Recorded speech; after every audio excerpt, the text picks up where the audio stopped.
Un actif à la loupe et aujourd'hui nous allons vous parler de drones et plus précisément du copy portfolio Drone Tech, Antoine. Alors c'est vrai que même si des avions sans pilote et autres engins volants sont utilisés par les armées du monde entier, depuis quelques années on a des drones commerciaux qui voient un petit peu le jour, même si le militaire reste encore le plus privilégié, c'est le marché des drones militaires représente aujourd'hui 70 milliards de dollars. Concernant le marché des drones commerciaux, à la fin 2017, ce marché était estimé à 1,7 milliard de dollars, mais il pourrait représenter 179 milliards à la fin 2025, selon une étude réalisée par Orbis Research qui a été relayée par Forbes en fin d'année 2018. Alors pour l'instant, les drones hors militaires sont utilisés à des fins récréatives, plutôt, on le sait très bien, utilisés aussi comme des supports de caméra pour des événements sportifs, des concerts ou autres rassemblements de masse. Cela étant, l'utilisation à des fins commerciales est en train de croître rapidement dans des secteurs comme la construction, l'agriculture, le pétrole ou même des problématiques de sécurité intérieure.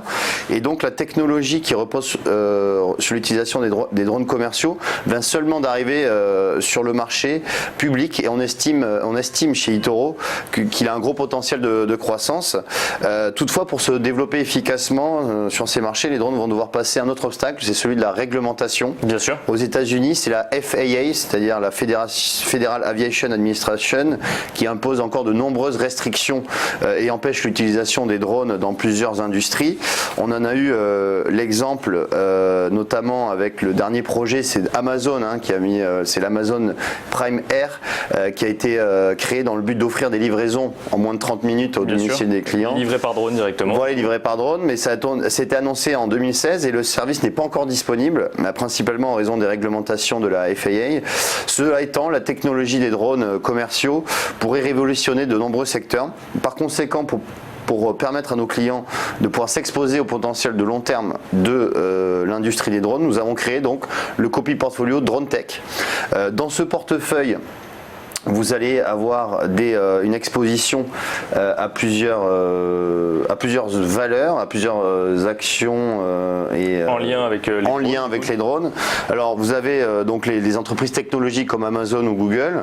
Vous allez avoir également des entreprises d'aviation comme Boeing et Airbus, ou des fabricants de puces électroniques comme Intel et Nvidia. Et puis également des entreprises qui fabriquent des drones, comme Parrot ou Spirit Aerosystem. Donc c'est un portefeuille qui ensuite est équipondéré, c'est-à-dire que la pondération de chaque société est exactement la même. Donc là vous le voyez, c'est 2,7% de pondération pour chaque société. Et si on regarde un petit peu les statistiques, on a fait un petit peu un backtest en fait sur les performances de ce portefeuille et on voit que en 2019 on a une belle performance de 23,7% sur ce portefeuille. Voilà, il est mis à disposition aujourd'hui. Donc il est tout nouveau. Ouais, il est tout nouveau. Il a été créé il y a deux semaines et il est disponible aujourd'hui pour les clients et les utilisateurs d'eToro avec une mise minimum de 2000 $ si vous voulez investir sur ce portefeuille.